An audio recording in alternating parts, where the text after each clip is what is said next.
Hi. Hello. My name's William Gooch. I'm 16 years old. I'm from Memphis, Tennessee. I've lived in Memphis my whole life. I now go to high school here in Middletown, Rhode Island at St. George's.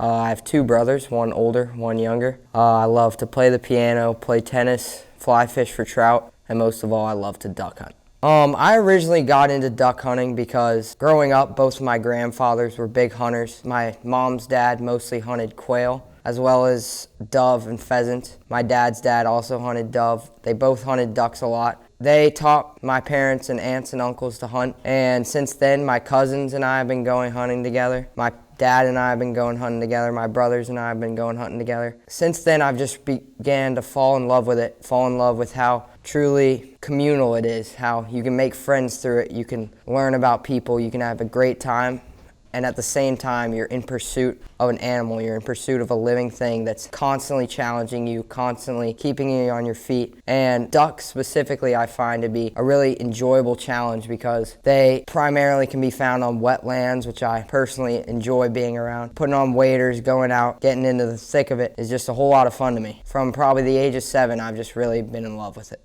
So what a perfect day of duck hunting looks like for me is waking up around 4:15 with my brothers, getting some breakfast in, hopping in the car and driving about an hour to northeastern Arkansas, where we'll park the car at the headquarters of the farmland where we usually hunt. From there, we'll get in the ATV and drive to the piece of land that we're planning on hunting that day. We'll get out, grab the decoys, form our spread, and set up in some weeds or maybe a blind. From there, we'll sit and wait for shooting light to come and start blowing the duck calls, waiting for some ducks to come. And hopefully, if it's a perfect day, we'll have plenty of wind at our back so that the ducks who fly into the wind will be coming right at our face, which will make easy shooting. And on top of that, it'll also make them fly more in our direction, which would make it easier to communicate with them with the duck calls. So after a successful day, you come home with your ducks, and you generally will either breast them or pick them. So when you breast them, you take the breast meat out of the duck, and picking them is basically leaving all the bones in and just taking all the feathers out, which is good for frying, good for making duck gumbo, whereas breasting them is good for making duck poppers wrapped in bacon or something like that. And if you're not gonna eat them right away, you put them in the freezer, but if you are planning on eating them that day, you'd marinate them for some time, and then from there you can cook them and eat them up.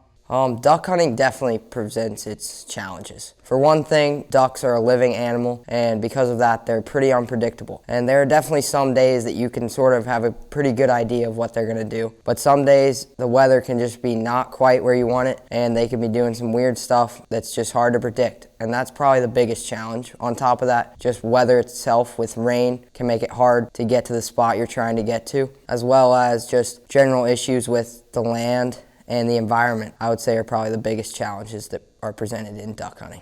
As for equipment that you're going to need when you're duck hunting, there's some obvious things like camouflage, waterproof, warm clothing, because duck season is in the winter, so it's going to be pretty cold. And generally speaking, you're going to be standing in at least knee-deep water, could be up to your waist or even your chest. On top of that, you're going to need a shotgun. You can have a 12 gauge, 20 gauge, 28 gauge, or 410. On top of that, you're gonna need some shells. I generally bring a box, but hopefully don't use the whole thing. It holds 25 shells, and you can kill, in Arkansas, up to 6 ducks. Additionally, I like to bring face paint on most days just to add some extra camouflage because staying hid is pretty important. Additionally, I like to bring a hat, and depending on how cold it is, I might bring a warm hat, but generally something like this will work, as well as gloves, hand warmers, because the most important thing is staying warm and staying dry, because if you're not those things, then your hunt's going to be pretty unenjoyable. As well as some small things that generally come in handy are pocket knife and hand warmers. And then some more duck related things, you're going to need decoys. Generally a minimum would probably be about a dozen, maximum really the sky's the limit depending on how big the field you're hunting is. You're also going to want some warm socks to bring a duck call, and yeah, that's about it.